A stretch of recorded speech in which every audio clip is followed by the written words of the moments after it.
I feel a need for a bigger bet. There's definitely a bet going on. Let's make it Super Bowl. AFC Championship game, Skip has to win AFC Championship game, you got to win that also. No. You lose the bet, you get to wear that. I got this. 15 seconds left. A 32-yard field goal attempt from the right hash mark. Kick on the way. It is long enough, and it's no good. He hooked it wide to the left. Mr. Suggs, I want to say to you that I appreciate your guts and courage in coming on here to talk to me today. I did warn you not to mess with my @Real Skip Bayless t-shirt because it's undefeated and it will always remain undefeated.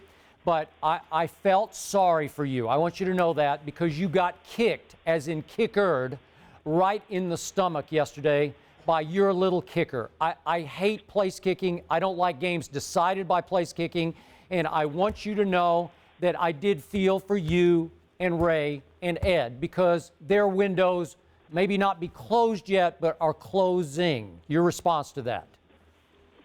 Well, as far as you feeling sorry for us, you can go ahead and keep your pity because you can save it for somebody that actually needs it. Okay, a lot of people were saying that T. Sizzle would take the game over with 3 sacks and be the difference-making, dominating factor. How do you grade yourself yesterday? I don't know. I never grade myself. You got to look at the defense as a whole. San Francisco had 6 sacks, but yet both of us sitting on the outside watching in. It's not really, the postseason is not really per se about one individual stat. Teams win games. I didn't get any sack, but also Tom Brady didn't throw any touchdowns. No. And he threw 4 picks. No, and, but you only hit Brady one at, time. You got 1 shot on him all day. I had a couple shots on him. What game was you watching? I'm looking at the official stats of the game that say that you hit the quarterback 1 time. I hit him 2. I hit him 3 times. Are you going to take that actually, cheap one, cool. that cheap one where he broke the pocket and then tried to double back? Oh, he broke the pocket? Oh, I guess that don't count in your book. But well, it doesn't like count in the official stats. I'm going by the What official. What was his passer rating? It was pretty bad. It was dismal, the worst he'd ever had in the playoffs. So I said I give your defense credit. I'm not sure how much you had to do with that. Hats off to him. Obviously you don't know what schematically what we were doing defensively. So yeah, that's way over my head. Maybe over yours too, because all you do is rush the passer. You don't get paid before you don't have a job because of your knowledge of the game. You got a job because you stay that's around what they all say. So, as far as stopping the people we need to stop, I think we did a good job on that, and we also got your nephew, to throw 4 picks. So, whatever.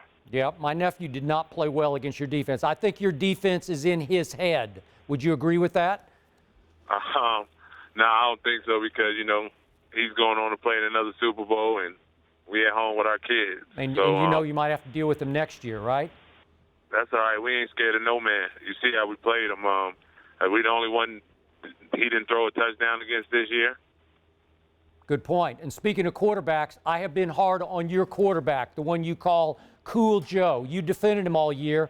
I don't know why. I'm not sure you did off camera. But I must say that yesterday, he stood up and responded to getting called out and criticized by Ed Reed last week. I thought Joe Flacco outplayed my nephew, Tom Brady, in that football game. Yes, he did. He threw for 306, and, he threw for, a touchdown. He threw 1 pick, but, 55, and then, he made a good play.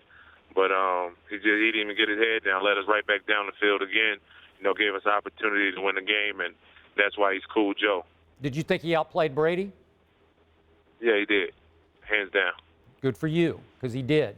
So let's talk about the last-second kick. And on the sideline, I saw you mouth, "Oh, my God." This after you took shots at Tebow for daring to pray on the sideline or have any God reference on the sideline. Do you see any irony in that? Yeah. Why did you say, "Oh, my God"? Do you respect yourself as an analyst for that? I respect myself greatly. You know exactly what I meant. It wasn't the simple fact that I was getting on Tebow for praying on the sideline. That's not how it came off. On the sideline, Skip. Don't be naive. What I was saying was, all I was simply saying was that my quarterback doesn't play so horrible throughout the game that we need a miracle at the end in order for us to win. That's all. You needed a kicker miracle is what you needed. I did. You know, hey, it happened. You know what I mean? Like I said, I thought we had it, but from the moment, you know, Billy kicked it, it didn't feel good. I just like, wow, that was. I was like, oh my God, that's a lot left. Hopefully, it's gonna curve back, get one of those kicker curves, but It did, and they celebrated. So, last thing, you promised you would wear an @Real Skip Bayless T-shirt on this show. I got it. Do I still have your word on that? You got my word on it. Before the Super Bowl? Sure. When would you want it? How, you want me to tweet pick it? What's that? What you want me to do? You want me to tweet pick it? You want me to come on? What do you want me to do? No, I want you live on this show before the Super Bowl. All right, yeah, I'll do it. All right, that's the deal. And you can break down. You're such a brilliant analyst. You need to break down the Super Bowl for us when you come back on. After you had 0 sacks against the Patriots. All right? Way to go, T-Sizzle.